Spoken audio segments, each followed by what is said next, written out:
A young black girl with dreams as big as the ocean is denied her chance to compete by racist officials who claim she doesn't belong. Humiliated and heartbroken, she nearly gives up, until a retired coach takes her under his wing. Years later, the world can't believe what she's become. How did she rise above it all? And what happens when those same officials are forced to face her ultimate triumph? Before we get into the story, comment below where in the world you are watching from today. The summer sun hung low in the sky, casting long shadows across the community pool. The air buzzed with excitement, and the happy shrieks of children splashing in the shallow end. Chlorine scented the warm breeze as teenagers lounged on plastic chairs, their feet dangling in the cool water. The faded blue paint on the pool deck was warm beneath bare feet, and parents chatted in clusters under striped umbrellas. 10-year-old Tasha Simmons stood at the starting block, her small hands gripping the edge. Her dark curls were tucked neatly under a bright blue swim cap, and her well-worn goggles sat snugly against her face. She bounced lightly on her toes, focusing on the crystal-clear water ahead. The familiar butterflies danced in her stomach as she took deep, calming breaths, just like her coach had taught her. "You've got this, baby," called Jasmine Simmons from the sidelines. Still in her cashier's uniform from the grocery store, she held a battered thermos of homemade iced tea. The name tag on her shirt was slightly faded, and her sensible shoes showed signs of long hours on her feet. But her eyes sparkled with pride as she watched her daughter prepare for the impromptu race. She'd rushed straight from work, not wanting to miss a single moment. "Swimmers, take your marks," someone called out. Tasha crouched down, her muscles coiled like springs. The moment she heard "go," she launched herself into the water with perfect form, her body cutting through the surface like an arrow. The crowd fell silent for a moment, mesmerized by Tasha's graceful movements. Her arms cut through the water in smooth, powerful strokes, while her legs kicked with natural rhythm. She was already pulling ahead of the other swimmers, making it look effortless. The water seemed to part for her as if recognizing a natural talent in its midst. "Would you look at that form?" Mrs. Carter, their next-door neighbor, clutched Jasmine's arm. "That girl is a star in the making, Jasmine, a real star." Her voice carried over the splashing water, drawing nods from other spectators. Jasmine beamed, her chest swelling with pride. "She practices every chance she gets," she said, watching as Tasha touched the wall far ahead of the others. Even on cold mornings, her daughter was always first in the pool, determination written across her young face. When Tasha pulled herself out of the pool, water streaming down her face, her smile lit up the entire pool area. She ran to her mother, leaving wet footprints on the concrete. Jasmine wrapped her in a tight hug, not caring that her uniform was getting soaked. The chlorine smell mixed with the familiar scent of her daughter's favorite strawberry shampoo. "Mom, did you see? Did you see how I remembered to keep my elbows high like Coach showed us?" Tasha's eyes danced with excitement as she demonstrated the movement again. "I sure did, baby. You were amazing out there." Jasmine smoothed back a stray curl that had escaped from under the swim cap. A small crowd of kids gathered around Tasha, their eyes wide with admiration. "How do you go so fast?" asked a freckled boy about her age, bouncing on his toes with enthusiasm. "Here, I'll show you." Tasha demonstrated her arm movement on dry land, explaining with patience beyond her years. "It's all about the way you pull through the water, see?" Her voice was gentle and encouraging as she corrected their form. The children copied her movements, hanging on her every word. Jasmine watched her daughter, marveling at how naturally she took to teaching others. There was something special about the way Tasha could inspire those around her, making everyone feel included. As the sun began to set, they headed home to their small apartment. The kitchen was modest but clean, with cheerful yellow curtains Jasmine had found at a thrift store. The smell of garlic bread and spaghetti filled the cozy space as they sat down at their well-worn table. A few swimming medals hung proudly on the wall, catching the last rays of sunlight through the window. "Mom, this is so good," Tasha said between bites, twirling pasta around her fork. The sauce was made from scratch, a recipe passed down from Jasmine's grandmother. Jasmine smiled, then took a deep breath. "Baby, I've been thinking about the regional competition next month." She fiddled with her napkin, a habit she had when discussing important matters. Tasha's eyes lit up. Really? She sat up straighter, her fork forgotten mid-twirl. I talked to my manager today. She's giving me some extra shifts at the store. Between that and picking up a few cleaning jobs on weekends, we should have enough for the entry fees and travel costs. Jasmine's voice was firm with determination. But Mom, you already work so much, Tasha said, her fork pausing halfway to her mouth. Concern creased her young forehead. This is just the beginning, sweetheart. It's our first step towards something bigger. Jasmine reached across the table and squeezed her daughter's hand. You've got a gift, and I'm not going to let anything stand in your way. The love and fierce determination in her voice filled the small kitchen. I'll train harder than ever, Tasha promised solemnly. I'm going to make you proud. Her words carried the weight of dreams much bigger than their modest apartment, dreams that seemed to float in the air between them like hope made visible. The morning sun warmed the quiet suburban streets as Jasmine Simmons walked purposefully from house to house. In her hands, she held a clear glass jar decorated with colorful stars and the words, Tasha's Dream Fund, written in neat letters. Her work uniform was replaced with a simple blue sundress that swayed gently in the morning breeze, but her determined expression remained the same as when she worked her regular shifts. At the first house, Mrs. Rodriguez opened the door while wiping flour from her hands onto her well-worn apron. The sweet smell of fresh-baked bread wafted through the doorway as Jasmine smiled warmly. Her voice filled with quiet pride as she explained about Tasha's upcoming swim trials and the opportunity they represented. That girl of yours, she's something special, Mrs. Rodriguez said, disappearing inside for a moment. The sounds of drawers opening and closing echoed from within. She returned with a wrinkled $10 bill, pressed flat between her flour-dusted fingers. It's not much, but every little bit helps, right? Jasmine's eyes welled up, the morning light catching her tears.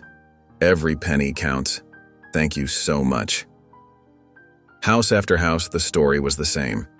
Mr. Park contributed $5 and promised to spread the word at his church, his kind eyes crinkling at the corners as he made the pledge. The Johnson twins broke open their piggy bank to add $3 in quarters, the coins jingling as they dropped them into the jar with huge grins on their faces. Each donation, no matter how small, made the jar a little fuller, and Jasmine's heart a little lighter, filling her with renewed hope. When she reached Mrs. Carter's neat yellow house with its perfectly trimmed rose bushes, the elderly woman was already waiting on her porch, having spotted Jasmine making her rounds through the neighborhood. I was hoping you'd stop by, Mrs. Carter said, patting the porch swing beside her. The chains creaked softly as she shifted to make room. Sit down for a minute, dear. I've been thinking about Tasha's situation. She reached for her reading glasses, which hung from a beaded chain around her neck. What if we organized a bake sale? I make a mean apple pie, and between all of us neighbors, we could put together quite a spread. My sister's church group would love to help, too. Before Jasmine could respond, Mr. Thompson's deep voice called out from next door. The retired postal worker crossed his perfectly manicured lawn to join them, his gardening gloves tucked into his back pocket. Count me in for 50, he said, pulling out his weathered leather wallet. These kids need to see what's possible when you dream big. Our community's got talent, and it's about time the world knew it. My grandson's swim team made it to state finals last year. I know what these competitions cost. Meanwhile, at the community pool, Tasha was hard at work, the chlorine scent heavy in the air. Her arms cut through the water with precision as Mr. Bennett watched from the edge, stopwatch in hand, his shadow stretching across the rippling surface. The pool was quiet except for the rhythmic splash of Tasha's strokes and the steady drip of water from the gutters. Again, Mr. Bennett called out as Tasha touched the wall, her breathing steady despite the exertion. This time, focus on your breathing pattern. Remember what we practiced. His voice was firm but kind, his eyes tracking every detail of her form as she moved through the water. Tasha nodded, pushing off the wall with determination. Her muscles burned with familiar intensity, but she pressed on, channeling every ounce of energy into each stroke. The water felt like silk against her skin as she glided through it, her movements becoming more fluid with each lap, each turn more precise than the last. After her final turn, Tasha surged forward with renewed energy, her kick stronger than ever. Her lungs worked like bellows as she maintained her pace, pushing through the fatigue that threatened to slow her down. When her hand finally touched the wall, she looked up to see Mr. Bennett nodding approvingly, his stopwatch showing promising numbers. He helped her out of the pool, patting her shoulder with a calloused hand. "You've got a real shot at these trials, Tasha. Real talent combined with hard work. That's what makes champions. And you've got both in spades." Just then, Jasmine walked in, the jar in her hands catching the afternoon light streaming through the high windows. Tasha's eyes widened at the sight of the bills and coins inside, pressing against the glass like promises. Her mother's face glowed with pride as she showed her daughter the day's collections, each contribution representing a neighbor's faith in her dream. They gathered their things, Tasha's wet towel draped around her shoulders dripping onto the tile floor, and headed toward the exit. The jar of community contributions held more than money. It held their neighbors' belief in Tasha's dream, their investment in her future, and that made it priceless beyond measure. The morning air was crisp as Tasha and Jasmine waited at the bus stop, their single worn suitcase between them. Tasha clutched her swim bag close, her fingers tracing the fraying straps that had survived countless trips to and from practice. The community's donations had made this trip possible, and she felt the weight of their hopes alongside her own dreams, remembering the bake sales and car washes that had helped fund their journey. "Got everything?" Jasmine asked, double-checking their tickets for the third time that morning. Her voice was steady, but her hands betrayed a slight tremor of excitement as she tucked the papers safely into her purse. The bus pulled up with a whoosh of brakes and a puff of diesel exhaust, and they climbed aboard. The interior was packed with travelers, conversations creating a low hum throughout the cabin like busy bees in summer. They squeezed past several rows, apologizing softly as they made their way through, before finding two seats together near the middle. "You've earned this moment," Jasmine whispered, giving Tasha's hand a gentle squeeze as they settled into the worn fabric seats. "Every early morning practice, every lap, every sacrifice, it's all led to this. I couldn't be prouder." Tasha nodded, her throat tight with emotion. She watched other passengers boarding, her stomach doing little flips of anticipation. An elderly couple took the seats across the aisle, the woman's silver hair neatly styled beneath a floral scarf and her husband wearing a navy cardigan despite the summer weather. "First time traveling to the city?" the woman asked kindly, noticing Tasha's nervous energy as she fidgeted with her seatbelt. "Yes, ma'am," Jasmine replied, sitting up straighter. "My daughter's competing in the junior swim trials." Pride colored her voice as she shared their story. The community pool where Tasha first learned to swim at age 6, the countless hours of practice before and after school, and their neighborhood's incredible support that made it all possible. "Well, isn't that wonderful?" the woman beamed, her face crinkling with genuine warmth. "We'll be cheering for you in spirit, dear. Won't we, Harold?" Her husband nodded in agreement, adjusting his wire-rimmed glasses. "The world needs more determined young people like you. Gives me hope for the future." As the bus rolled through increasingly urban landscapes, Tasha pressed her face against the cool window. She imagined herself diving into the competition pool, her strokes strong and sure, just like she'd practiced thousands of times. The familiar butterflies in her stomach transformed into excitement as tall buildings appeared on the horizon, gleaming like silver promises in the morning sun. When they finally arrived at the aquatic center, Tasha's eyes widened. The facility was massive, with floor-to-ceiling windows reflecting the morning sun like a wall of diamonds. Perfectly trimmed hedges lined the walkway, and a fountain sprayed crystal-clear water into the air in graceful arcs.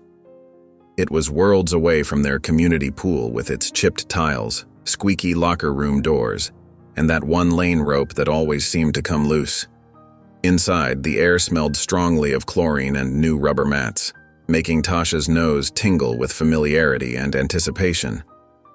They approached the registration desk, where 3 officials sat behind sleek computers. The woman at the center barely glanced up as they approached, her French manicured fingers tapping impatiently on the keyboard. "Name?" she asked flatly, staring at her screen. "Tasha Simmons," Jasmine answered firmly, sliding their carefully prepared paperwork forward with steady hands. While they waited, Tasha noticed another family being checked in at the next station. The official there was smiling warmly, asking about their journey and wishing the young swimmer good luck, her voice carrying clearly across the space. The contrast was stark and unmistakable, making Tasha's shoulders tense slightly as she stood straighter beside her mother, chin lifted with quiet dignity. Tasha approached the registration desk, her head held high despite her racing heart. The fluorescent lights overhead cast harsh shadows on the pristine counter where 3 officials sat, their faces a mask of practiced indifference. Her swim bag hung heavily on her shoulder, filled with the gear she'd saved up for months to buy. She carefully placed her application on the counter, the papers slightly creased from being held too tightly. "Here's my registration for the junior trials," she said, her voice clear and steady, just like she'd practiced in front of her bedroom mirror the night before. The official in the middle, a woman with tight blonde hair and sharp features, barely glanced at the papers before pushing them back with perfectly manicured fingers. "These forms are incomplete. There are technical errors." Jasmine stepped forward, her work-worn hands resting protectively on Tasha's shoulders. The scent of the hospital where she'd just finished her night shift still clung faintly to her clothes. "Excuse me? We triple-checked everything before submitting. What exactly is incomplete?" "The coaching certification numbers aren't properly formatted," the official replied dismissively, drumming her fingers on the counter. "And there seem to be other discrepancies." "Show me exactly where," Jasmine insisted, her voice firm but controlled. "We had Mr. Bennett verify everything himself. He's been coaching for 20 years. The second official, a man with a gray suit and an impatient frown, shuffled the papers without really looking at them. His gold watch caught the light as he moved. "We'll need to have these reviewed by a supervisor. Unfortunately, they're all in meetings right now." "Then I'll wait," Jasmine declared, squaring her shoulders. "How long until a supervisor is available?" "Could be hours," the third official said with a shrug, not bothering to look up from his computer screen. "Maybe tomorrow." Around them, other families moved through registration smoothly, their papers processed within minutes.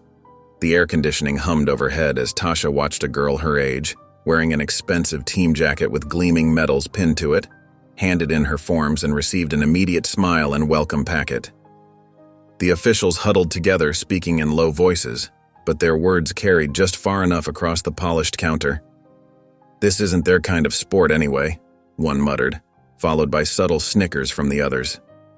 Tasha's chest tightened as if all the air had been squeezed out of her lungs. The words hit her like a physical blow, and she felt her carefully built confidence crumbling. Tears pricked at her eyes as she looked around the marble-floored lobby, suddenly aware of the stares and whispers from other competitors and their parents. The smell of chlorine from the nearby pool, usually so comforting, now made her stomach turn. Unable to bear it any longer, Tasha turned and ran, pushing through the heavy glass doors and into the bright sunlight. Her sneakers slapped against the pavement as she found a spot on the curb, away from the entrance, and let the tears fall freely. The concrete was warm beneath her, but she felt cold inside, her dreams seeming to dissolve like mist in the morning sun. Footsteps approached, and Jasmine's familiar presence settled beside her.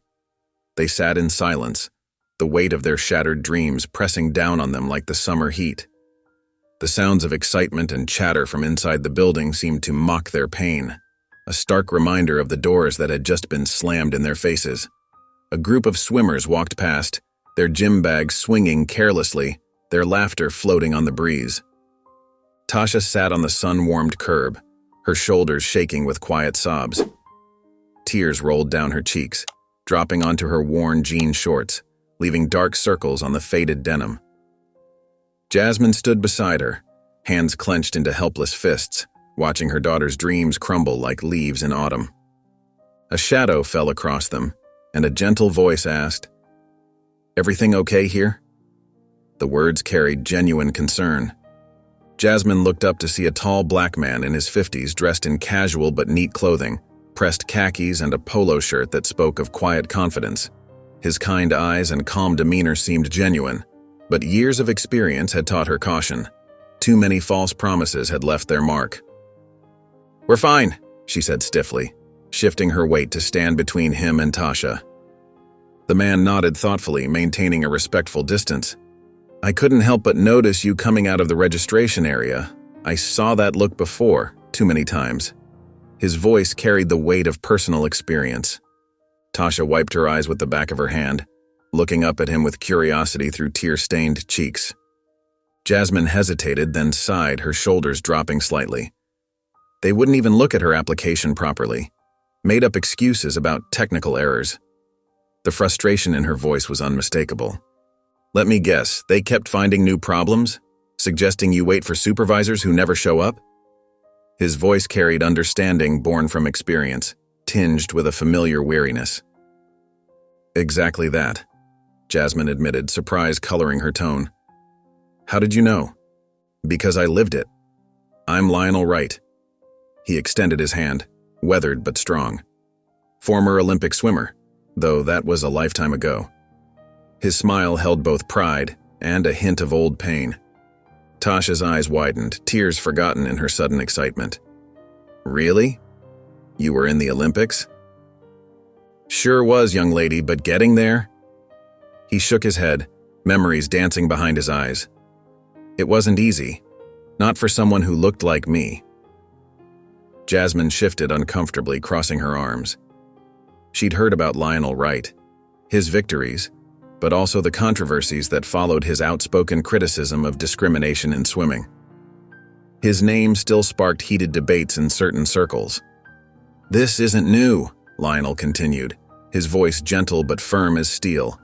It's how they've kept people like us out for years, but it doesn't have to end here. His words carried the weight of hard-won wisdom. He looked at Tasha, recognition flickering in his eyes like a spark of hope. I saw you swimming at regionals last month. You've got real talent, kid. Something special in the water. You were there? Tasha asked, her voice small but hopeful, sitting up straighter on the curb. I was, and I'd be willing to help train you, show you how to navigate this system. It's not just about swimming, it's about knowing how to handle the obstacles they put in your way. His offer hung in the air like a lifeline. Jasmine tensed, maternal instincts on high alert. Getting involved with someone like Lionel Wright could make things even harder for Tasha. His reputation for challenging the establishment had made him both respected and controversial, and she wasn't sure if her daughter was ready for that spotlight. Sensing her hesitation, Lionel pulled out a crisp business card from his wallet. Here's my number. Think about it. No pressure. He handed the card to Jasmine with a gentle smile that reached his eyes. Sometimes the hardest part of achieving a dream is knowing who to trust along the way.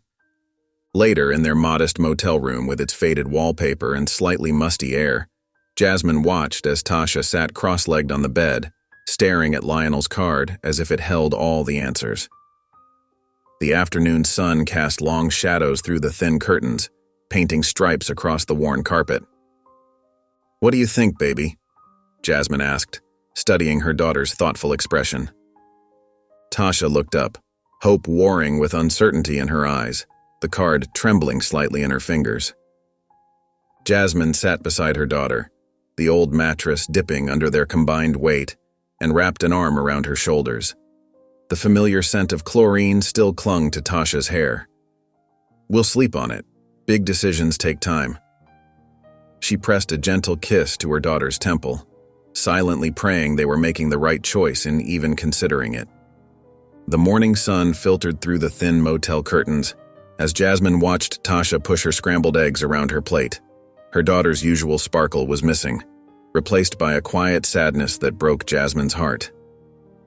Pass me my purse, baby, Jasmine said softly. When Tasha handed it over, she pulled out Lionel's card, studying it one more time. Taking a deep breath, she dialed the number. Lionel answered on the second ring. Lionel Wright speaking. Mr. Wright, this is Jasmine Simmons from yesterday. She glanced at Tasha, who had perked up at the mention of his name. We'd like to take you up on that offer if it still stands. They arranged to meet at a local pool that afternoon. As they walked through the entrance gates, Jasmine's stomach churned with nervous energy. Lionel was already there, dressed in track pants and a polo shirt, his presence commanding but not intimidating. Ready to work? He asked Tasha, who nodded eagerly. Show me what you've got, he said, gesturing to the pool. Give me 4 laps, alternating freestyle and butterfly. Jasmine settled onto a bench, watching as Tasha sliced through the water. Her strokes were smooth, but Lionel observed with a critical eye, occasionally making notes on a small pad. When Tasha finished, he called her over. "Your form is good, but your turns need work. You're losing precious seconds there." His voice was firm but kind. "And your butterfly kicks could be stronger." He demonstrated the proper technique, then had her practice repeatedly. Again, he'd say each time, pushing her to perfect every movement. "Focus on the power in your legs." After 2 hours of intensive drills, Tasha was breathing hard, but her eyes shone with determination. Lionel gathered them both poolside. "If you're serious about this," he said, looking directly at Tasha, "we don't do it halfway. You're going to work harder than you've ever worked before." "I want to," Tasha replied without hesitation. "I'll do whatever it takes." As the evening approached, Tasha climbed out of the pool one final time, exhausted but grinning. Lionel handed her a towel. "You've got what it takes, kid," he said warmly. "Now it's about showing them." Jasmine stepped forward, extending her hand. "Thank you, Mr. Wright." The words carried the weight of her gradually dissolving skepticism. "Please," he smiled, "call me Lionel. We're going to be seeing a lot of each other." The morning air buzzed with nervous energy as Tasha adjusted her swim cap at the local pool, her fingers trembling slightly against the rubber material. 2 weeks of training with Lionel had changed her. Not just her technique, but her mindset too. The early morning practices and endless drills had transformed her into a different swimmer altogether. Still, she couldn't ignore the whispers and stares from other swimmers and their parents, their eyes following her every move across the pool deck. "Remember what we practiced," Lionel said, his voice steady and calm like the surface of the pool before practice. "The water doesn't care about their opinions. It only responds to what you give it." Jasmine squeezed Tasha's shoulder, her warm hand providing familiar comfort. "You've got this, baby. Show them what you're made of." As Tasha approached the starting block, her steps measured and purposeful, she heard someone mutter, "Who does she think she is?"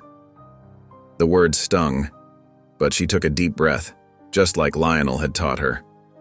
Focus on the water, nothing else. The chlorine scent filled her lungs, grounding her. The whistle blew. Tasha dove in, her body cutting through the water with precision, creating barely a splash. Each stroke felt stronger, more controlled than before. Lionel's training had refined her natural talent. The way she rotated her shoulders, the timing of her kicks, the rhythm of her breathing.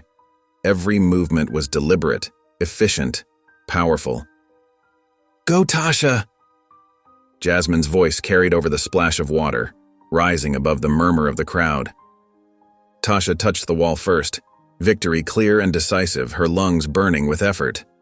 As she pulled herself out of the pool, water cascading off her shoulders, she heard Lionel's deep voice cheering alongside her mother's excited calls.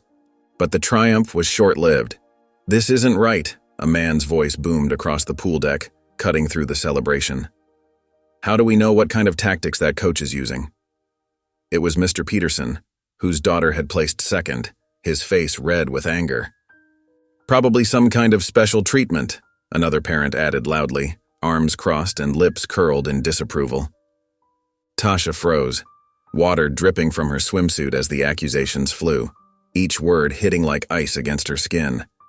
Her eyes met Lionel's, who stood tall despite the hostile glares, his shoulders squared against the criticism. "Their words don't define you," he said firmly, conviction in every syllable. "What you do in the water does. That's all that matters."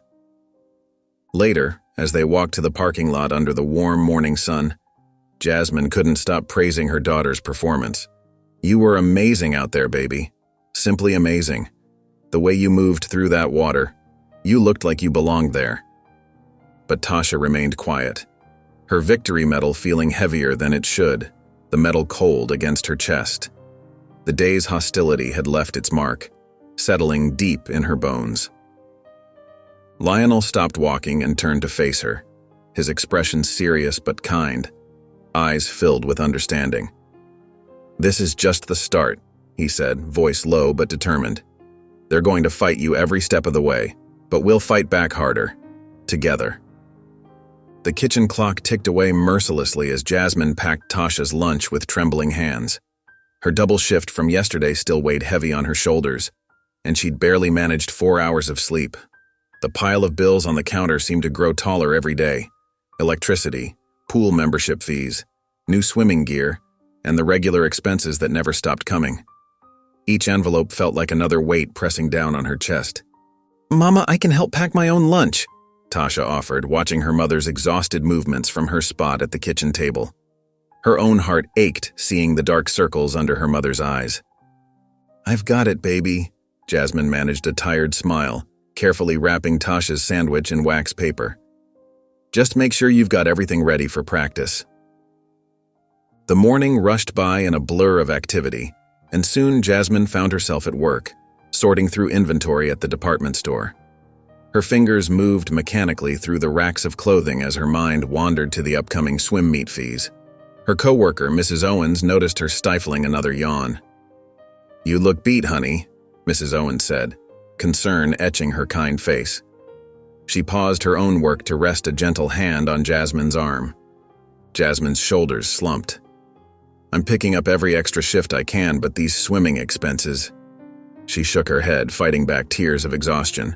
"I'm proud of her, but sometimes I wonder if we're chasing an impossible dream." Meanwhile, at the pool, Tasha's usual spark was missing. Her strokes lacked their usual power, and her turns were sloppy.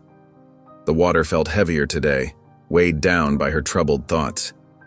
After the third lap, Lionel called her over, his whistle cutting through the echoing splash of other swimmers. "What's going on in that head of yours?" he asked, crouching down to meet her eyes. Chlorine water dripped from her cap onto the concrete.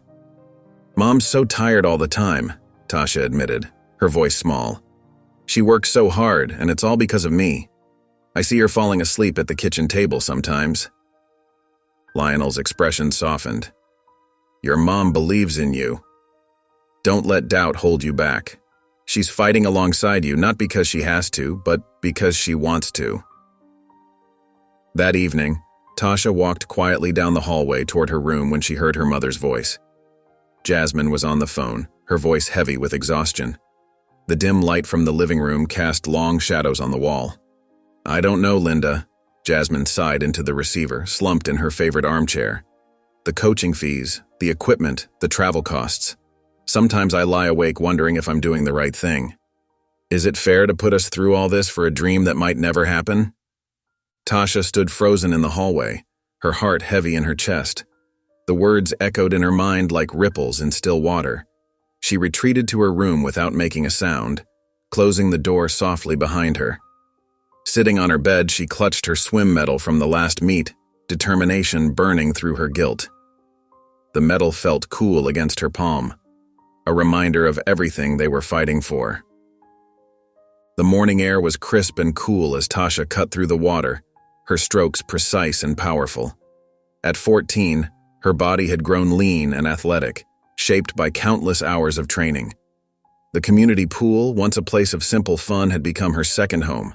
The rhythmic splash of her movements echoed in the pre-dawn quiet, mixing with the soft hum of the pool's filtration system. Jasmine huddled on the bleachers, clutching her thermos of coffee like a lifeline. Dark circles shadowed her eyes from another late-night shift at the store, but pride kept her awake as she watched her daughter glide through the water. Her shoulders ached from restocking shelves, but she wouldn't miss these morning practices for anything. "Her butterfly is getting stronger," Lionel noted, his voice carrying quiet authority. "She's ready. Her technique has improved dramatically these past few weeks." Hours later, at the regional meet, the atmosphere crackled with tension. The smell of chlorine hung heavy in the air as swimmers and spectators packed the natatorium. Tasha stood on the starting block, her focus razor-sharp. The whistle blew and she launched into the water. Her movements were fluid and confident, each stroke eating up distance between her and the other swimmers. The crowd's cheers grew louder as Tasha pulled ahead. She touched the wall first, a full body length ahead of her closest competitor. Climbing out of the pool, she was greeted by thunderous applause, her chest heaving with exertion and excitement. "First place!" Jasmine shouted, jumping up and down. Other parents nodded appreciatively, no longer whispering or casting sideways glances. Tasha had earned their respect with every powerful stroke and every shattered record. After the medal ceremony, Lionel pulled Tasha aside. "The state championship is next," he said, his expression serious. "This is where things get serious. You've proven you can compete here, but the stakes only get higher from now on. We'll need to adjust your training schedule." Jasmine overheard his words and felt her stomach tighten. She'd already picked up extra weekend shifts, but state-level competition meant more travel, more equipment, more expenses. Still, she kept her smile bright for Tasha's sake. She'd figure something out. She always did. That night, Tasha lay in bed, her gold medal hanging on the bedpost, catching occasional glints of light. She thought about Lionel's words, about the state championship and all it represented. The familiar butterflies of excitement danced in her stomach. She knew the path ahead would be challenging, but she was ready. Her mind wandered to the morning's practice, planning how to refine her technique even further, visualizing each movement with perfect precision. The moonlight filtered through her window, casting a gentle glow on her collection of medals and ribbons.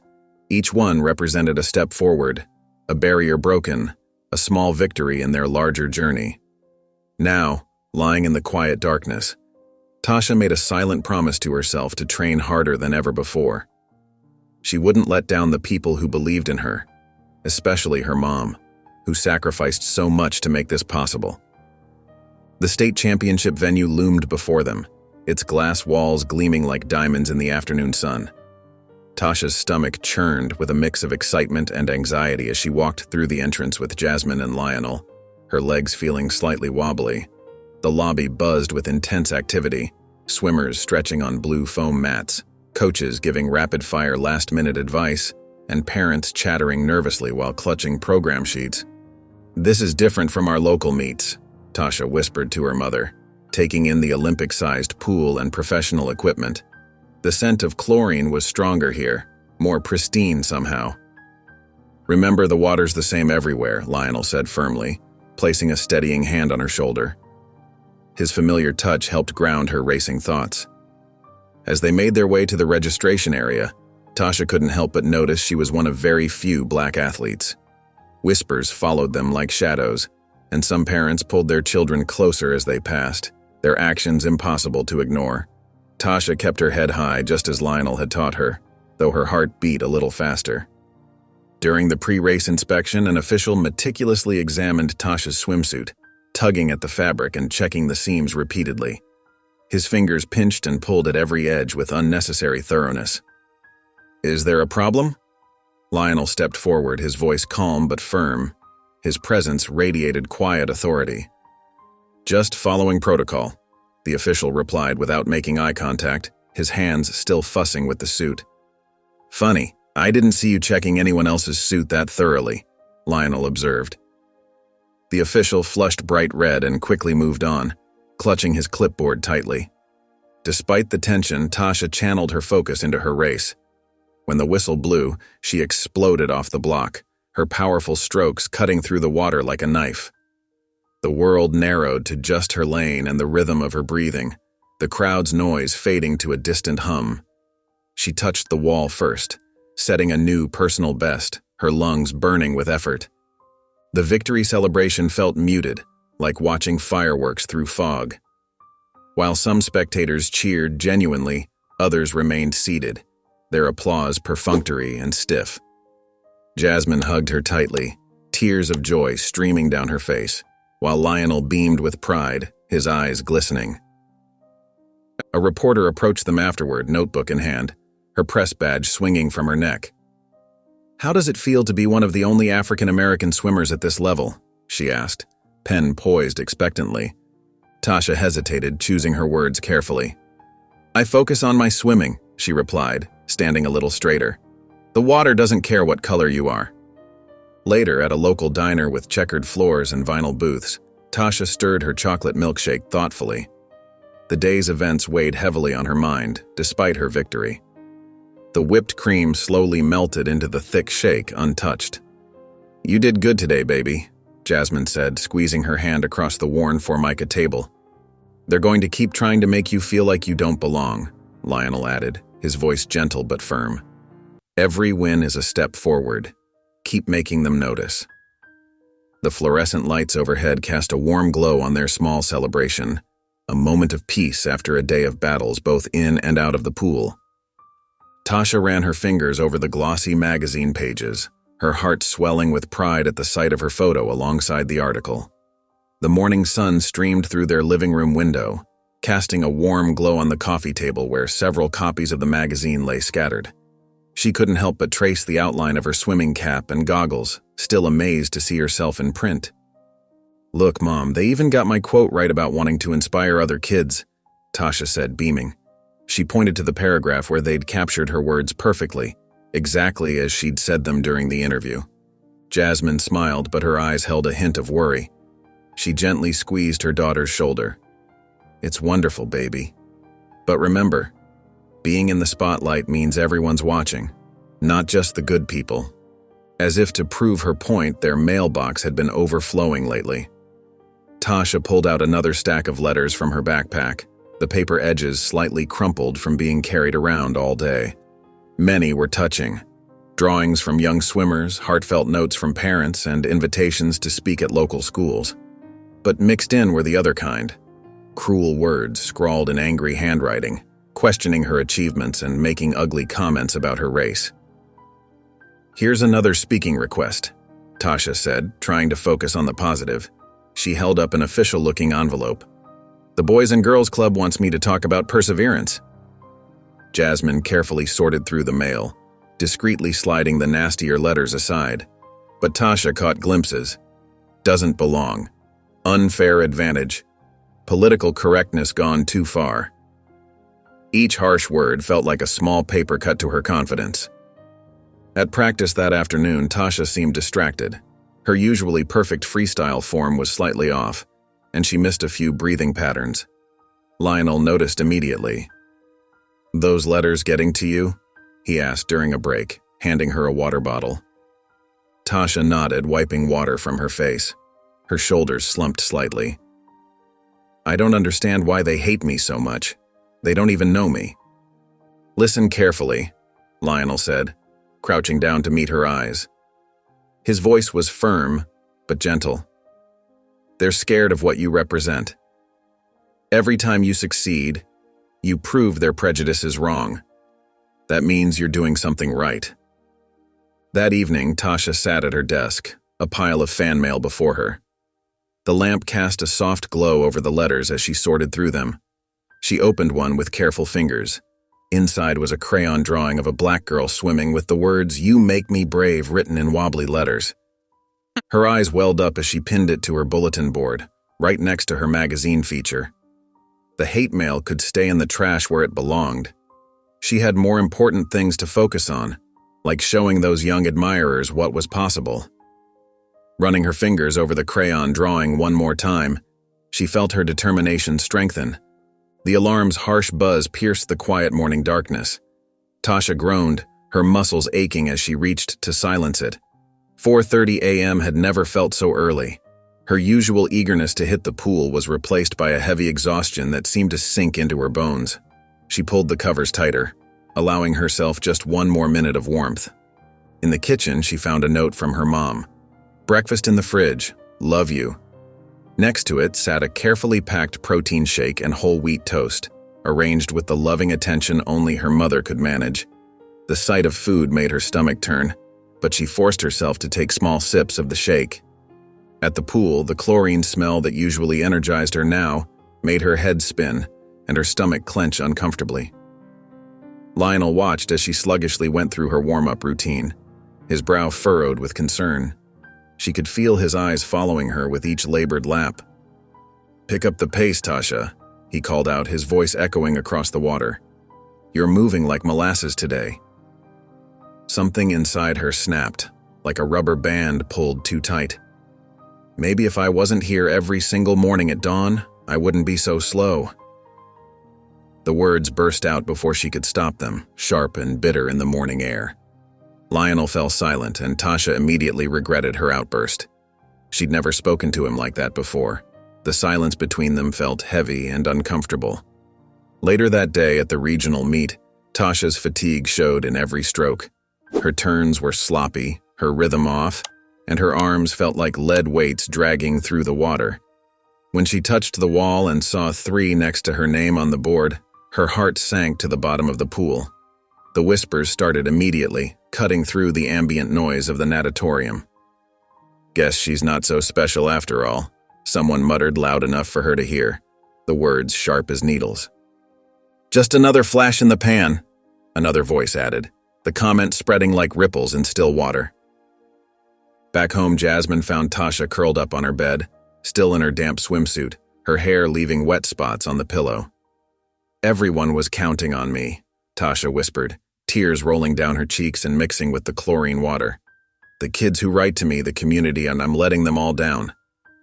Jasmine sat beside her, running a gentle hand over her daughter's hair. The bed dipped under her weight, creating a small cocoon of comfort. "Baby, it's okay to stumble. What matters is that you get back up." That evening, Tasha sat with Lionel by the empty pool, their feet dangling in the cool water. The facility was quiet, except for the gentle lapping of water against the tiles. The setting sun cast long shadows across the surface, creating dancing patterns on the bottom. "I'm sorry about this morning," Tasha said softly, her voice barely above a whisper. "You're carrying a heavy load," Lionel replied, his voice gentle but firm. "But you're not in this fight alone.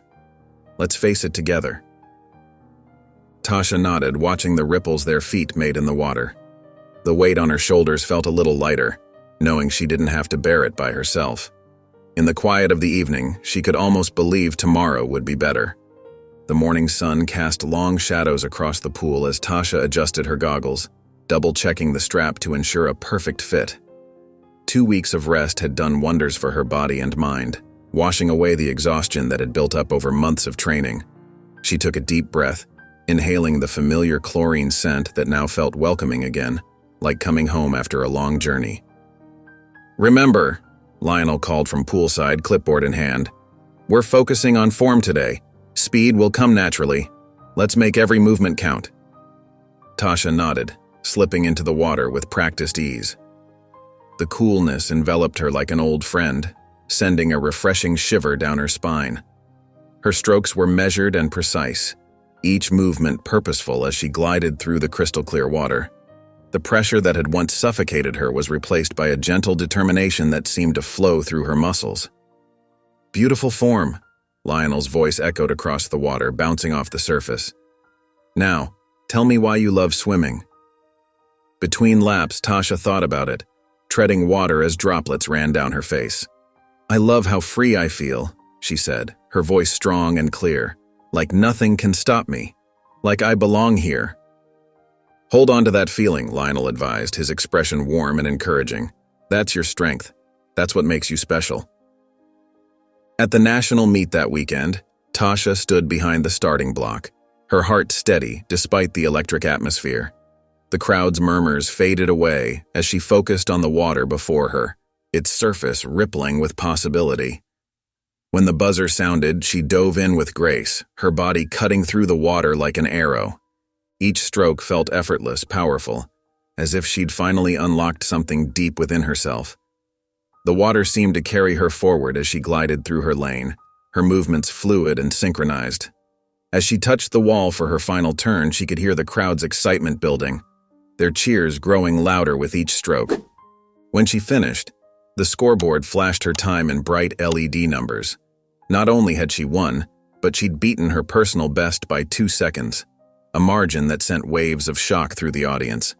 The victory secured her spot in the Olympic trials, a dream that had once seemed impossible. Back home, the community center buzzed with excitement, packed wall to wall with supporters. Mrs. Carter had baked her famous chocolate cake, decorated with "Congratulations, Tasha," in blue frosting, complete with tiny fondant swimmers. Neighbors streamed in with covered dishes and donations for her Olympic journey, their generosity overwhelming. Jasmine moved through the crowd, accepting hugs and congratulations with tears in her eyes, her pride radiating like sunshine. "Look at all these people here for you," she whispered to Tasha, squeezing her daughter's hand. "They believe in you as much as I do." Later that night, Tasha sat cross-legged on her bed, holding the Olympic trials flyer in trembling hands. The official logo seemed to shimmer under her bedroom light, full of promise and possibility. Her fingers traced the date printed in bold letters, and she took a deep breath, feeling the weight of the moment. "This is my chance to show the world what I can do," she whispered to herself, her heart full of determination and hope. The press conference room buzzed with activity as cameras flashed and reporters jostled for position. Tasha smoothed down her team jacket, trying to stay calm despite the overwhelming attention. That's when she noticed Emily Green approaching, her blonde hair perfectly styled and her designer swimwear gleaming under the lights. "Well, if it isn't the rising star," Emily said, her smile not quite reaching her eyes. "It's nice to see someone different making it this far." Tasha felt her stomach tighten but kept her expression neutral. "Thanks. Congratulations on qualifying, too." From across the room, Emily's father, Mr. Green, held court with a group of reporters. His voice carried deliberately across the space. "The qualifying standards these days are questionable at best. Some people seem to get special consideration." The room grew uncomfortably quiet. Several reporters turned their cameras toward Tasha, eager to capture her reaction. She kept her chin up, remembering Lionel's lessons about maintaining composure. The next day at practice, Tasha's strokes were more aggressive than usual. Each lap carried the weight of her frustration. "You're fighting the water," Lionel called out from poolside. When she stopped for a break, he crouched down beside her. "I saw the coverage from yesterday. Emily Green and her father. They're just distractions." "But the things they said—" "Your only rival is the clock," Lionel interrupted firmly. "Everything else is noise." Despite nodding in agreement, Emily's words echoed in Tasha's mind as she completed her training session. Each stroke felt like a response to those who doubted her. That evening, Tasha sat at the kitchen table with Jasmine, pushing pasta around her plate. "Those Greens," Jasmine shook her head. "They don't know what they're talking about." Tasha set down her fork, a determined look crossing her face. "They'll see what I'm capable of soon enough." The afternoon sun filtered through the pool skylights as Tasha powered through her laps, the water parting smoothly around her practiced strokes. Lionel stood at the edge, stopwatch in hand, his voice carrying across the water with the authority of years of coaching experience. "Tighten those turns, Tasha. Every fraction of a second counts. Keep your core engaged." She pushed harder, her muscles burning with effort as chlorinated water rushed past her face. As she touched the wall for her final lap, she heard a strange, guttural sound. Looking up, she saw Lionel clutching his chest with both hands, his face contorted in pain. Before she could process what was happening, he crumpled to the ground like a marionette with cut strings. "Coach!" Tasha scrambled out of the pool, water streaming off her as she rushed to his side, her feet slapping against the wet concrete. "Someone call 911, please, hurry!" Another swimmer grabbed their phone while Tasha knelt beside Lionel, her hands shaking uncontrollably. His breathing was labored and shallow, his skin pale and clammy beneath her trembling fingers. "Stay with me, coach," she whispered, gripping his hand tightly. "Please stay with me." The wait for the ambulance felt endless, each minute stretching like hours. At the hospital, Tasha paced the sterile waiting room, her wet hair still dripping onto her team jacket, leaving dark patches on the blue fabric. Jasmine arrived minutes later, rushing through the automatic doors and wrapping her arms around her daughter's shivering form. "Any news?" Jasmine asked softly, smoothing Tasha's damp hair. Tasha shook her head, biting her lip to hold back tears that threatened to spill over. When the doctor finally appeared, his expression was serious but not grave, his clipboard held loosely at his side.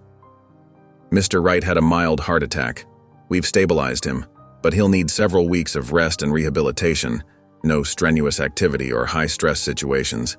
Tasha's heart sank like a stone in deep water. Several weeks meant no Olympic trials, no Lionel by her side for the biggest moment of her career, guiding her as he had for so many years. In Lionel's hospital room, machines beeped steadily as he lay propped up against white pillows, looking smaller somehow in the hospital gown. Despite his condition, his eyes still held their familiar intensity, like embers refusing to die out. "Don't you dare use this as an excuse to slack off," he said, his voice weaker, but still commanding. "This is your moment, Tasha. Don't let anything or anyone stop you, not even this old man's tired heart." "But Coach, I need you there." Tasha's voice cracked like thin ice. "It won't be the same without you. Everything you need is already inside you. I just helped you find it. You've got the strength, girl. Use it." Later that night, Tasha sat cross-legged on her bed, her competition suit and goggles laid out before her like sacred objects. The sight of them, usually so motivating, now filled her with uncertainty and a gnawing fear. Lionel's absence felt like a physical weight on her chest, pressing down with each breath, but his words echoed in her mind, reminding her of everything he'd taught her over the years. She reached out and touched the smooth fabric of her suit, feeling lost but determined to make him proud, knowing that somewhere in a hospital room, he was fighting his own battle while believing in hers. The fluorescent lights of the Olympic trial facility buzzed overhead as Tasha and Jasmine approached the registration desk. The stark white walls and chlorine-scented air made the space feel clinical and unwelcoming. The official behind the counter, a stern-faced woman with wire-rimmed glasses and perfectly pressed collar, scrolled through her computer with exaggerated slowness, her manicured nails clicking against the keyboard. "I'm sorry, but there seems to be an issue with your qualification," she said, not sounding sorry at all, her lips pursed into a thin line. "According to our new guidelines, your training history doesn't meet our requirements." "What requirements?" Jasmine's voice was sharp, her hand protectively touching Tasha's shoulder. "We've submitted everything exactly as requested. Every single form, every certification." The official handed them a freshly printed document, the paper still warm from the printer. Section 4.2 clearly states that all training must be conducted under certified supervision at approved facilities. No exceptions. Tasha's heart sank as she read the paper, her fingers trembling slightly. "But that's not fair. These rules weren't in place during my qualifying period. We followed everything that was required then." "Rules are rules," the official said dismissively, already turning back to her computer screen. "No." Jasmine planted her hands on the counter, her wedding ring making a soft click against the surface. "This isn't about rules. This is about finding excuses to keep my daughter out. I want to speak to your supervisor immediately, right now." Their raised voices attracted attention in the quiet lobby. A young reporter with a press badge and eager eyes edged closer, notepad in hand. Soon, others joined him, the crowd growing larger by the minute. "Is there a problem here?" one asked, camera already rolling, its red light blinking steadily. Jasmine straightened her spine, her voice clear and strong. "Yes, there is. They're trying to disqualify my daughter with made-up rules that didn't exist during her qualification period. This is discrimination, plain and simple." The story spread like wildfire through social media and news outlets. Within hours, Margaret Tasha Swim was trending on social media, with thousands sharing their own stories of discrimination. Mrs. Carter organized a letter-writing campaign that flooded the committee's office. Mr. Thompson contacted his friends in local media, who ran passionate editorials about equal access in sports. Even Emily Green's supporters began questioning the fairness of the decision, creating unexpected allies in their fight. By week's end, the pressure became too much for the committee to ignore. The Olympic Committee issued a statement claiming miscommunication and procedural oversight, and reinstated Tasha's eligibility with a formal apology.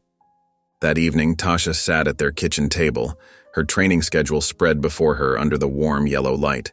The victory felt hollow, leaving her exhausted and uncertain, her dreams suddenly feeling heavier than ever.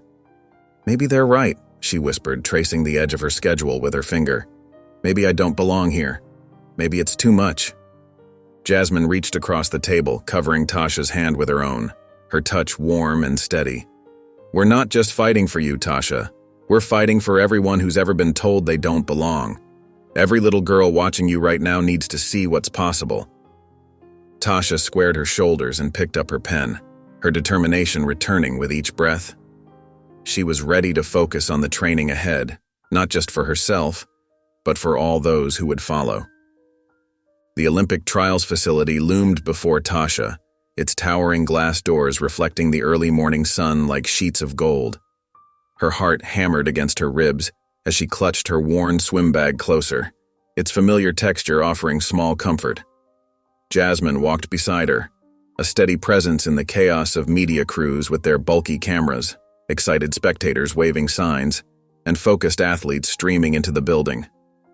"Deep breaths," Jasmine whispered, squeezing Tasha's shoulder with maternal warmth. "You've worked harder than anyone here. This is your moment, your time to shine." The check-in area buzzed with frantic activity. Officials in crisp white uniforms processed paperwork with practiced efficiency, while camera flashes punctuated the air like lightning. Tasha handed over her credentials with slightly trembling hands, trying to appear more confident than she felt as the volunteer scanned her documents. In the locker room, the familiar sharp scent of chlorine mixed with nervous energy and the soft rustling of gear bags. Tasha had just pulled her swim cap on, adjusting it carefully over her ears, when Emily Green's voice cut through the background chatter like ice. "Well, look who made it," Emily said, her tone dripping with false sweetness. She leaned against a nearby locker, already suited up in her team's expensive gear that seemed to sparkle under the fluorescent lights. "Too bad your coach couldn't be here. You'll need all the help you can get." Tasha's jaw clenched, muscles tightening beneath her skin, but she kept her focus on her preparation, refusing to give Emily the satisfaction of a response. During warm-ups, though, Emily's cruel words echoed in her mind like a broken record. Her usually smooth strokes felt mechanical and stiff, lacking their natural rhythm. Each turn seemed slightly off, her feet not quite hitting the wall right, and frustration began to build in her chest like a gathering storm. From the packed stands, Jasmine watched with motherly concern, noting every detail of her daughter's movements. During a brief break, she made her way down to the deck, weaving through the crowd, and handed Tasha an envelope slightly crumpled from being carried in her purse. "This came from Lionel yesterday," she said softly, her eyes gentle. Tasha opened it with care, recognizing Lionel's bold, slanting handwriting immediately. "Tasha, when you dive into that pool, you carry generations of dreams with you. Swim for them and swim for yourself. You're ready. You've always been ready." The words settled into her heart like a warm embrace, steadying her nerves and calming her racing thoughts. She folded the letter carefully, reverently tucking it into her bag as the announcement for her heat crackled over the speakers, echoing through the natatorium. Walking onto the deck, Tasha felt the roar of the crowd wash over her like a wave. She closed her eyes and took a deep breath, visualizing her race just as Lionel had taught her during countless practice sessions. In that moment, despite the deafening noise and mounting pressure, she found her center, a place of calm in the storm. The whistle pierced the air and Tasha's body responded instinctively. She dove into the crystal-clear water, her form perfect as she knifed through the surface. The world narrowed to the rhythmic movement of her strokes and the lane markers below. Her training took over, each breath measured, each kick purposeful. The water embraced her like an old friend as she powered through her heat. She could sense the other swimmers in her peripheral vision, but stayed focused on her own performance. At the turn, she executed the flip with precision, just as she'd practiced thousands of times with Lionel. The final stretch arrived and Tasha gave it everything she had. Her lungs burned as she pushed toward the wall, touching it with a solid finish. When she emerged, gasping for air, the board displayed her name in second place. She'd qualified for the semifinals. Relief flooded through her as Jasmine's cheers reached her ears, but her celebration was short-lived. In the next heat, Emily Green stepped onto the starting block. Tasha watched from the sidelines as Emily sliced through the water with machine-like efficiency. When Emily finished, the crowd erupted. She'd broken the trial record. During the break between heats, Tasha sat on a bench, towel wrapped around her shoulders. Her eyes kept drifting to the scoreboard where Emily's time still glowed. The gap between their performances seemed insurmountable. I know that look, Jasmine said, sitting beside her. This isn't about Emily, it's about doing your best. That evening in their hotel room, Tasha's phone rang. Lionel's familiar voice came through the speaker, warm and encouraging despite his hospital stay. I watched the live stream, he said. You've got more to give, Tasha. Remember what I always tell you. The pool doesn't care about records or rivals, it only knows effort. Give it everything you've got. Later, Tasha and Jasmine reviewed the footage of her heat on a tablet. They noted places where her turns could be tighter, where her strokes could be more efficient. The technical analysis helped ground her, giving her concrete goals for tomorrow's races. As she lay in bed that night, Tasha stared at the ceiling, her mind replaying every moment of the day. The thrill of qualifying mixed with nagging doubts about facing Emily in the semifinals. Sleep eventually came, but it was restless, filled with dreams of endless laps and elusive finish lines. The morning sun filtered through the aquatic center's windows as Tasha stretched on the pool deck. Her muscles felt loose and ready after a good night's rest. She'd spent hours reviewing her technique with Jasmine, and now she felt centered, focused on the task ahead. But whispers rippled through the crowd like waves. She caught fragments of conversations, most involving her name and Lionel's.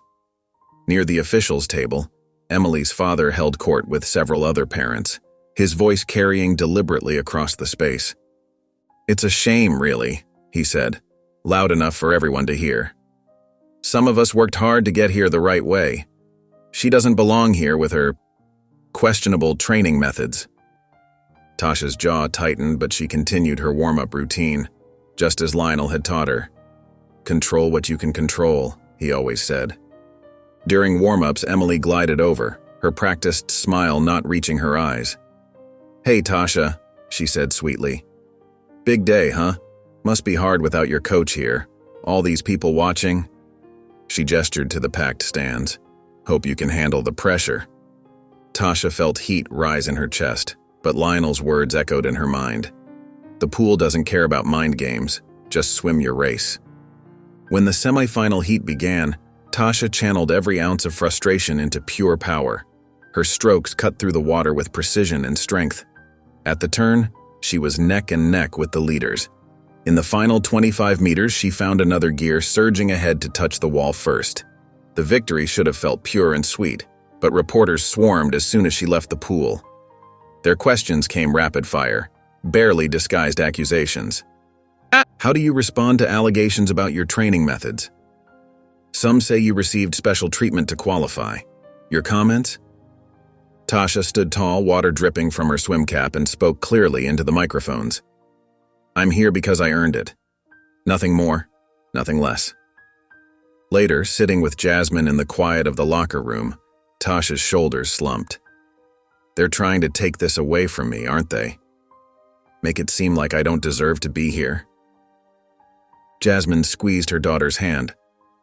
Let your swimming do the talking. That's all that matters now. The arena buzzed with anticipation, a symphony of whispers and camera clicks filling the air.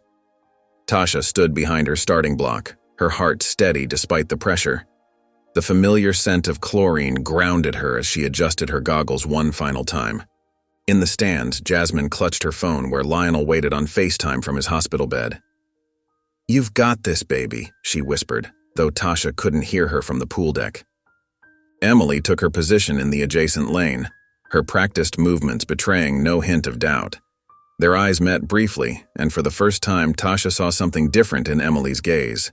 Not contempt, but respect. The starter's voice cut through the tension. Take your marks. Tasha bent down, fingers gripping the block. Time seemed to slow as she waited for the signal.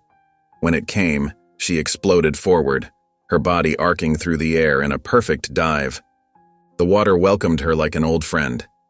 Stroke after stroke, she matched Emily's pace, neither gaining nor losing ground. At the turn, they were dead even, with another swimmer close behind. Lionel's voice echoed in her mind. Trust your training. Trust yourself. She thought of early morning practices, of Jasmine's sacrifices, of every obstacle she'd overcome to reach this moment. The final lap arrived and Tasha dug deeper.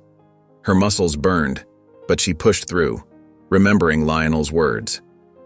Finish strong. She could sense Emily beside her, feel the wake of her powerful strokes. In the last few meters, Tasha reached for something extra, not just physical strength, but every ounce of determination she'd built over the years. Her hand touched the wall, and she emerged from the water, gasping. The crowd erupted. Tasha turned to the scoreboard, her vision blurring with water and tears. There it was, her name in first place, her time glowing in red, a new national record.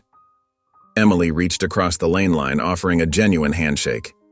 "You earned it," she said, barely audible over the cheers. Later, standing on the podium with her medal, Tasha faced the cameras with quiet confidence. The reporter asked about her journey, and she spoke from her heart. "This win isn't just for me. It's for everyone who's ever been told they don't belong." Tasha's phone buzzed incessantly on the hotel nightstand, pulling her from a deep sleep. Sunlight streamed through the thin beige curtains as she blinked, trying to focus on the bright screen. Messages poured in faster than she could read them, a constant stream of notifications making her phone dance across the wooden surface. "Sweetheart, come look at this," Jasmine called from the small sitting area, excitement evident in her voice. She sat cross-legged on the worn blue couch, remote in hand, watching a sports network replay Tasha's victory. The commentators praised her technique, calling it near perfect, and highlighting the exceptional form that had carried her through the final lap. "They're talking about you everywhere," Jasmine said, her voice thick with emotion. She flipped through channels, each one featuring some aspect of Tasha's story. Some focused on her record-breaking time, while others debated the broader implications of her victory. Sports analysts dissected her performance with animated gestures, their voices filled with enthusiasm. At the press conference later that morning, camera flashes nearly blinded Tasha as she took her seat at the long table, its polished surface reflecting the harsh lighting. Microphones pointed at her like accusing fingers, their red recording lights blinking steadily. She smoothed her team jacket nervously, remembering Lionel's advice about staying composed under pressure and taking deep breaths. "How does it feel to make history?" one reporter asked, leaning forward eagerly. Before Tasha could answer, another jumped in. "What message do you have for other Black athletes facing discrimination in swimming?" Tasha leaned forward, her voice steady despite her racing heart. "I hope my win shows that talent doesn't have a color, but I also know that one victory doesn't erase years of barriers. It takes everyone, coaches, officials, parents, to make real change happen. We need to work together to open doors for everyone who dreams of swimming." Applause scattered through the room, but she noticed some reporters exchanging skeptical glances and writing furiously in their notepads. Outside, Emily's father held court with a smaller group of journalists, his face red with anger as he gestured dramatically. "There should be an investigation," he insisted, his voice carrying through the hallway. "The whole system's gone soft, giving special treatment where it's not deserved. This isn't what the sport stands for." That evening, Tasha sat cross-legged on her hotel bed, scrolling through messages on her phone while the city lights twinkled beyond her window. One caught her eye, a video from a young Black girl at a local swim club, her smile radiating hope and excitement. "You showed me it's possible," the girl said, beaming at the camera, her swim cap clutched tightly in her hands. "Now I know I can do it too. Thank you for being brave." Tasha looked up at Jasmine, her eyes watering with emotion. "Mom, these kids, they're counting on me." Jasmine sat beside her, wrapping an arm around her shoulders and pulling her close. "And you'll keep fighting for them, baby. One stroke at a time. You've already shown them what's possible." The morning sun streamed through the tall windows of the Olympic training facility as Tasha adjusted her goggles with practiced care. Coach Martinez stood poolside, clipboard in hand, and stopwatch dangling from his neck, while Lionel's familiar face beamed from a tablet propped carefully on a nearby equipment stand. "Remember what we talked about," Lionel's voice crackled through the speaker, filled with his characteristic enthusiasm. "Long strokes, steady breathing. Keep your core engaged. You've got this, Tasha."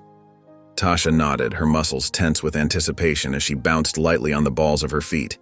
Coach Martinez's whistle pierced the air, sharp and clear, and she dove in, cutting through the water with practiced precision. The new training routine was demanding, pushing her limits daily, but having both coaches work together gave her the confidence she needed to push through the fatigue.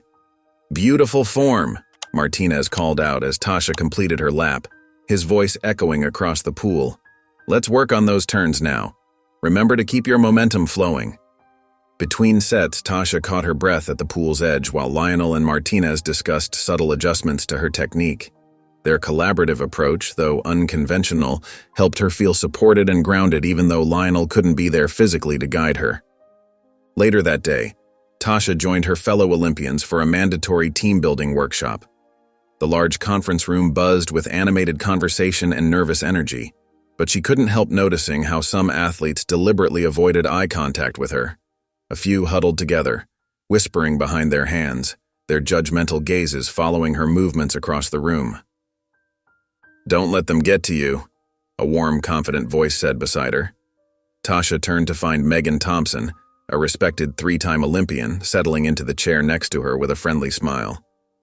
"I've been watching you train these past few weeks. You've got something special, that fire that can't be taught." During the workshop, Megan shared candid stories about her early days in competitive swimming. "When I started, they said women couldn't handle the intense training regimens," she confided, shaking her head at the memory. "Every time I won a meet, they claimed it was because the men weren't trying hard enough. Some things never change, but some things do." Tasha listened intently, recognizing the familiar sting of prejudice in Megan's words. "How did you deal with it?" she asked, leaning forward eagerly. "How did you keep going?" "By swimming my race," Megan replied firmly, her eyes bright with determination. "We're all breaking barriers in our own way, Tasha. The water doesn't care about gender, race, or what anyone thinks. It only knows how hard you work, how much heart you put into every stroke." As evening approached, Tasha stood alone at the edge of the Olympic pool, her reflection rippling in the water. The facility had emptied out, leaving her alone with her thoughts and dreams. The water's surface reflected the overhead lights, creating a mesmerizing pattern that reminded her of stars in a liquid sky. She thought about everyone who had helped her reach this point: Jasmine's countless sacrifices, Lionel's unwavering guidance, Martinez's patient support, and now Megan's unexpected friendship and mentorship. Running her hand through the cool water, watching the ripples dance away from her fingers, Tasha made a silent promise to honor their faith in her. The ripples spread outward in perfect circles, just like the impact she hoped to make in the sport she loved, breaking barriers one stroke at a time.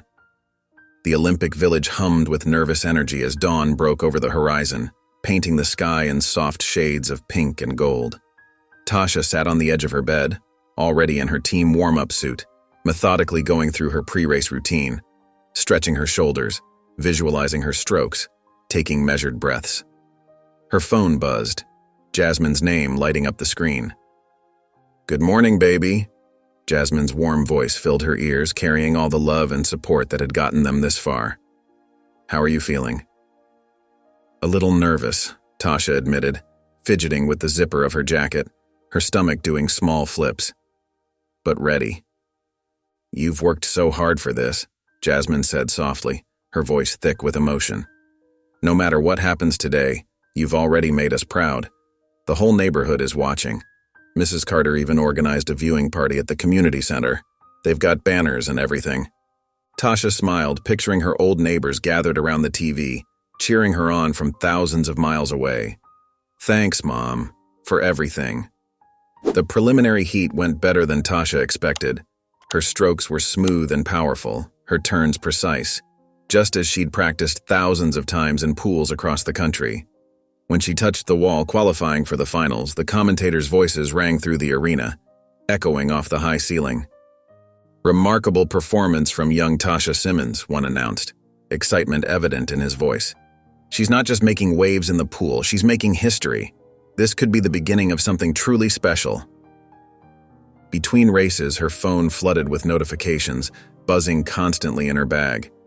News outlets shared her story, calling her a symbol of change and the future of American swimming. The weight of expectations pressed heavily on her shoulders, making her chest tight with anticipation. A notification popped up, a video message from Lionel. His familiar face appeared, hospital bed visible in the background, but his eyes were bright with pride. "Hey, champ," he grinned, looking tired but happy. "Been watching you tear up that pool. This is your moment, Tasha. Make it count. Remember everything we worked for, everything we dreamed about." As afternoon approached, Tasha stood behind her lane, rolling her shoulders to release the tension that had built up over the long day. The stadium lights felt impossibly bright, the crowd's murmur a distant roar that seemed to pulse through her body. She stepped onto the starting block, adjusting her goggles one final time, feeling the rough texture beneath her feet. In that moment, every challenge flashed through her mind: the discrimination, the doubts, the early morning practices, Lionel's collapse, the community's support, her mother's sacrifices. She took a deep breath, bent down and gripped the block's edge, muscles coiled and ready to make history. Tasha burst from the water, her lungs burning as she yanked off her goggles. The scoreboard flashed above. She'd done it. 3rd place, Olympic bronze. The roar of the crowd washed over her like a wave as she pulled herself onto the deck, legs shaking from exhaustion and adrenaline. Water dripped from her competition suit as photographers' flashes lit up the natatorium. Through the sea of faces, she found her mother in the stands. Jasmine stood pressed against the railing, tears streaming down her face, both hands clasped over her heart. Their eyes met across the distance, and in that moment, every early morning practice, every sacrifice, every obstacle they'd overcome together felt worth it. All those pre-dawn drives to the pool, the extra shifts her mother had picked up, the missed birthdays and holidays, it had all led to this. The medal ceremony was a blur of lights and ceremony. Standing on the bronze platform, Tasha felt the weight of the medal against her chest. Not just metal, but the weight of dreams realized. She touched it gently, thinking of all the people who helped her reach this moment. The national anthem played, and her heart swelled with pride as the flags rose above them. "How do you feel about not securing the gold?" a reporter asked during the post-ceremony press conference, thrusting a microphone toward her. Several other journalists leaned forward, pens poised over notepads. Tasha sat up straighter, her voice clear and steady. "This medal isn't just about the color. It's about the journey it took to get here." She paused, her fingers brushing the bronze surface. "And I didn't make this journey alone. I want to dedicate this medal to my coach Lionel, who believed in me when others didn't. To my mother, who worked multiple jobs so I could chase this dream. And to my community, who rallied behind me every step of the way." Her voice grew stronger, filled with conviction. "This is for everyone who's ever been told they don't belong." Back in her room at the Olympic Village that evening, Tasha propped up her phone for a video call, still wearing her Team USA warm-ups. Lionel's familiar face filled the screen, his hospital room visible in the background, the soft beep of monitors punctuating their conversation. "Look what I got," she grinned, holding up the medal so it caught the light. Lionel's face broke into a wide smile despite his obvious fatigue. "That's my girl. This is just the beginning, kid." The community center buzzed with electric excitement as Tasha stepped up to the podium. Camera flashes lit up the crowded room while familiar faces from her neighborhood beamed at her from the crowd, some wiping away proud tears. Her Olympic bronze medal caught the light and gleamed as she adjusted the microphone with slightly trembling fingers. "4 years ago, I was just a girl who loved to swim," Tasha began, her voice steady and clear despite her racing heart. "I had big dreams, but faced even bigger obstacles. Without my mother's countless sacrifices, Lionel's patient guidance, and this community's unwavering support, I wouldn't be standing here today wearing this medal." She paused, looking directly at Jasmine in the front row, who dabbed at her eyes with a tissue. "That's why I'm announcing the creation of the Simmons Swimming Foundation. We'll provide resources, training, and opportunities to young athletes who might otherwise never get the chance to pursue their dreams. No child should have to give up on what they love because of circumstances beyond their control." The applause was deafening, echoing off the walls. Young swimmers in the audience jumped to their feet, their eyes shining with hope and possibility. Reporters' hands shot up with questions, their voices overlapping. But Tasha's attention was drawn to a small girl in the third row who clutched a swimming cap tightly, her expression full of wonder and determination. After the press conference, Tasha drove to the community pool where everything began. The sight of it made her heart sink to her stomach. The once vibrant facility had fallen into severe disrepair. Cracked tiles lined the empty pool, and faded lane markers peeled from the bottom like old wallpaper. The diving blocks where she'd first learned to race were rusty and worn, barely hanging onto their mounts. Walking the perimeter, Tasha ran her hand along the rough concrete edge, feeling every crack and imperfection. Memories flooded back like a tidal wave. Her first nervous dive, Lionel's early morning coaching sessions, the community's enthusiastic cheers during impromptu races. She pulled out her phone and snapped photos, methodically documenting the decay, each image strengthening her resolve. In the recreation center office, Tasha spread out detailed renovation plans across a scratched wooden table, while local officials listened intently, taking notes. "This pool isn't just about swimming," she explained passionately, pointing to the blueprints with determination in her eyes. "It's about giving kids a chance to believe in themselves, to dream bigger than their circumstances. Every child deserves that opportunity regardless of where they come from." As the sun began to set, painting the sky in shades of orange and pink, Tasha sat alone on the pool deck, her feet dangling where water should have been. The peeling paint and empty basin represented both what was lost and what could be again, a symbol of both decay and hope. She touched her Olympic medal, its surface cool against her fingers, remembering all the hours she'd spent in this very spot, dreaming of something bigger than herself. "This is where it all started," she whispered to herself, her voice echoing slightly in the empty space. "It's time to give back and make sure other dreams can begin right here too." The morning sun painted the neighborhood streets in a warm glow as crowds gathered for Tasha's parade. Handmade signs bobbed above the sea of faces, their messages of love and support bringing tears to her eyes. "Our hero," read one, decorated with swimming lanes and Olympic rings. "Tasha Strong," proclaimed another, held high by a group of young swimmers. From her position in the lead car, Tasha waved to familiar faces. Mrs. Carter stood on her porch, wiping tears with her apron. Mr. Thompson proudly held up his "We Believed in You" banner. The community pool's float followed close behind, featuring young swimmers performing synchronized movements, their faces beaming with admiration. As the parade wound through the streets, Tasha noticed how many people wore swimming caps or team shirts. The neighborhood had embraced her sport, her dream, and made it their own. Children ran alongside the car, calling out her name and showing off their freestyle strokes in the air. At the parade's endpoint, Lionel waited, looking stronger than when she'd last seen him. His smile was as bright as ever as he opened his arms for a hug. Tasha rushed to embrace him, feeling like that young girl who'd first sought his guidance years ago. "Look at you now," Lionel said, his voice thick with emotion. "You've made me prouder than I thought possible, and that's saying something." His eyes sparkled with joy and unshed tears as he adjusted the Olympic medal around her neck. The community gathering that followed buzzed with energy as Tasha met with local leaders and neighbors. They discussed plans for youth programs, swimming clinics, and ways to make the sport more accessible. Every suggestion was met with enthusiasm and offers of support. As evening approached, Tasha and Jasmine settled onto their front porch steps. The excitement of the day had quieted, leaving a peaceful contentment in its wake. They watched the sunset paint the sky in brilliant oranges and pinks. "You've always been my star," Jasmine said softly, squeezing Tasha's hand. "Now the world sees it too." The morning sun filtered through the blinds of Tasha's temporary foundation office as she sorted through donation paperwork.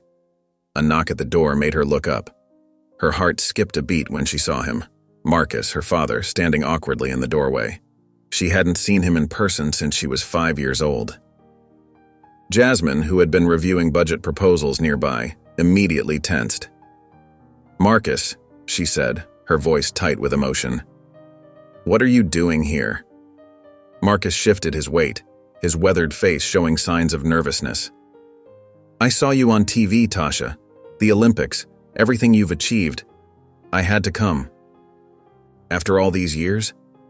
Jasmine moved closer to Tasha, protective as always. Please, Marcus said softly. I know I don't deserve your time, but I need to explain. Tasha gestured to the chairs in front of her desk, her movements mechanical. She felt numb, unsure how to process this moment. Jasmine sat down beside her, a steady presence at her side. Marcus began his story, his voice rough with emotion. He spoke about his battle with addiction, how it had consumed him and made him believe staying away was better for them. I couldn't be the father you deserved, he admitted. But I've been sober for 3 years now, and seeing you succeed, I want to make things right.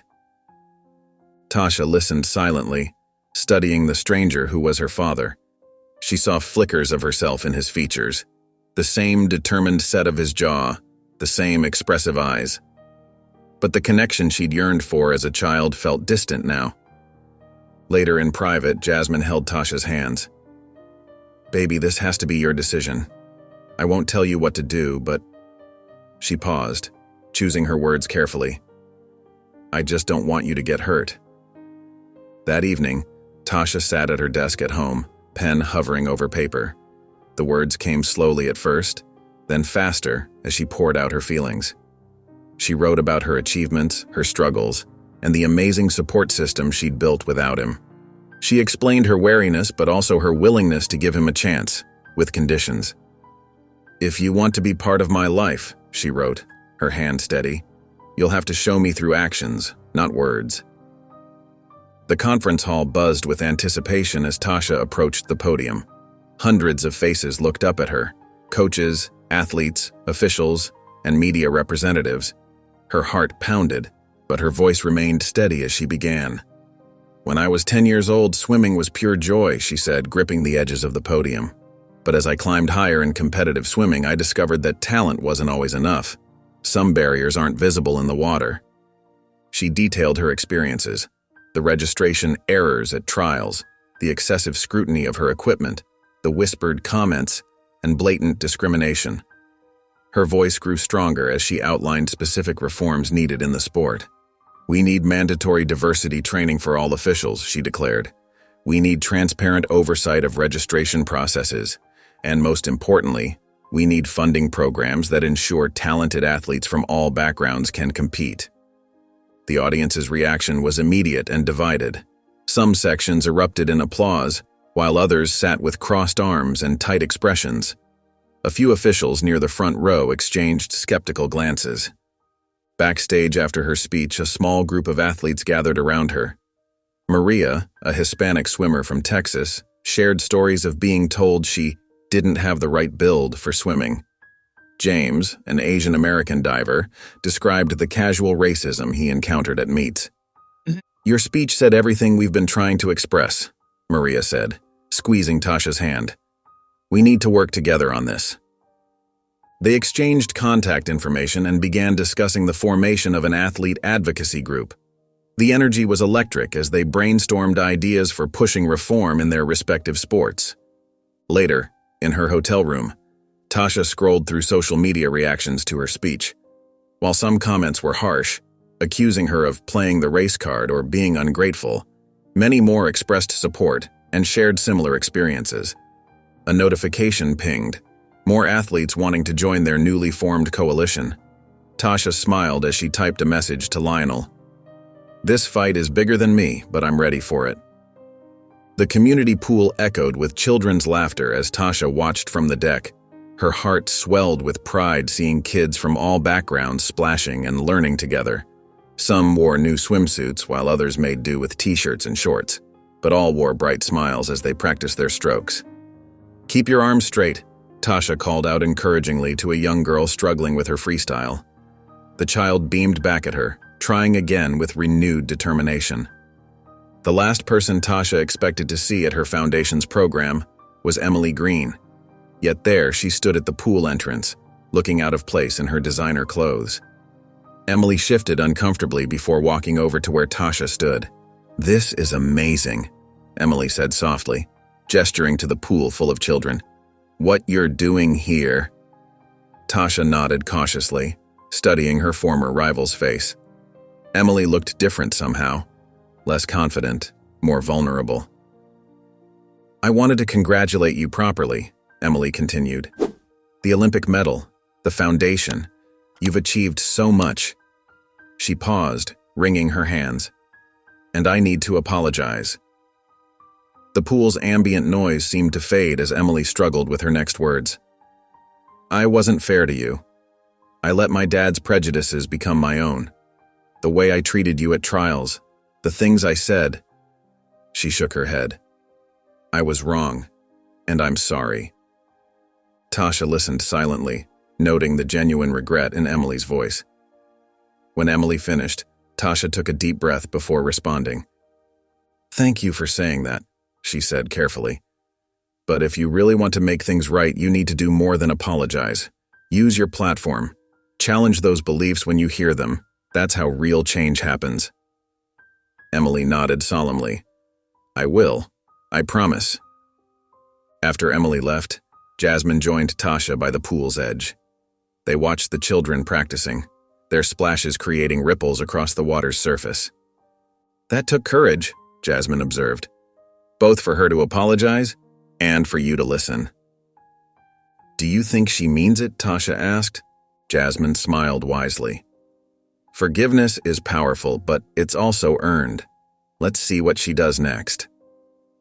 The morning sun sparkled off the freshly painted walls of the community pool. A large red ribbon stretched across the entrance, and excited chatter filled the air as families gathered for the grand reopening. Tasha stood near the podium, her Olympic medal catching the light. Beside her, Jasmine beamed with pride while Lionel sat in a chair nearby, looking healthier than he had in months. "This pool isn't just about swimming," Tasha said into the microphone, her voice strong and clear. "It's about showing every child that they deserve a chance to chase their dreams no matter where they come from or what they look like." The mayor handed Tasha the oversized scissors, and with a swift cut, the ribbon fell. Cheers erupted from the crowd as children rushed toward the sparkling water. During the first training session, Tasha moved between lanes, adjusting strokes and offering encouragement. "Remember," she called out, "it's all about finding your rhythm." Her attention was drawn to a small girl named Ava, who kept stopping at the pool's edge, hesitating before each attempt. The girl's expression reminded Tasha of herself years ago, that same mix of desire and uncertainty. "Hey there," Tasha said, crouching down beside Ava. "What's on your mind?" "I'm not sure I can do it," Ava whispered, glancing at the other kids swimming confidently. "Maybe I don't belong here?" Tasha finished gently. "I used to think the same thing. But listen to me. You belong here. Never let anyone make you feel otherwise." Ava's face lit up with a brilliant smile. She nodded, took a deep breath, and dove back into the pool with newfound determination. As evening approached and families began to leave, Lionel watched from his chair as Tasha gave final pointers to the remaining swimmers. When the last child had gone, he approached her poolside. "This isn't just a pool anymore, it's a lighthouse," he said, looking around at what they'd built together. "You've built something bigger than all of us." The afternoon sun warmed the community pool area as the smell of grilled hot dogs and hamburgers wafted through the air. Colorful balloons bobbed in the gentle breeze, and laughter echoed across the water. Tasha moved between groups of people, greeting everyone with genuine warmth.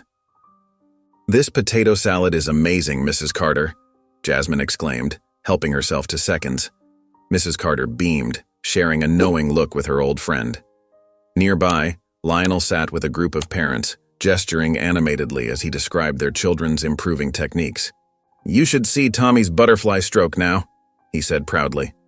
"Night and day difference from when he started."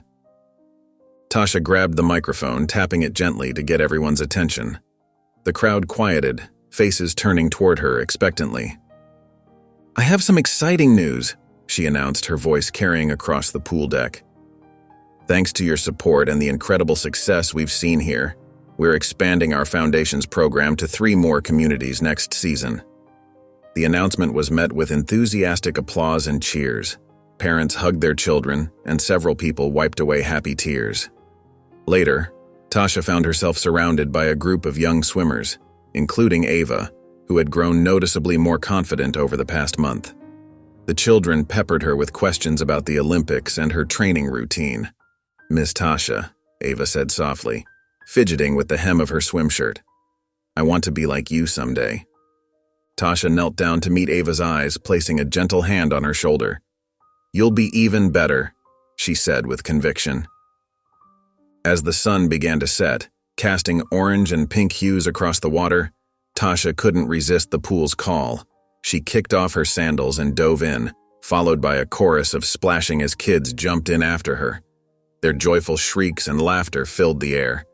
From their chairs at the edge of the pool, Jasmine and Lionel watched the scene unfold. Tasha surfaced, pushing her wet hair back and taking in the sight around her. Families sharing food and stories. Children playing without fear or hesitation. A community united and thriving. Her smile reflected the pure joy of seeing her dreams for this place become reality. If you enjoyed the story of Tasha, I handpicked this next story that you will enjoy. Please don't miss this one. Click here to watch it.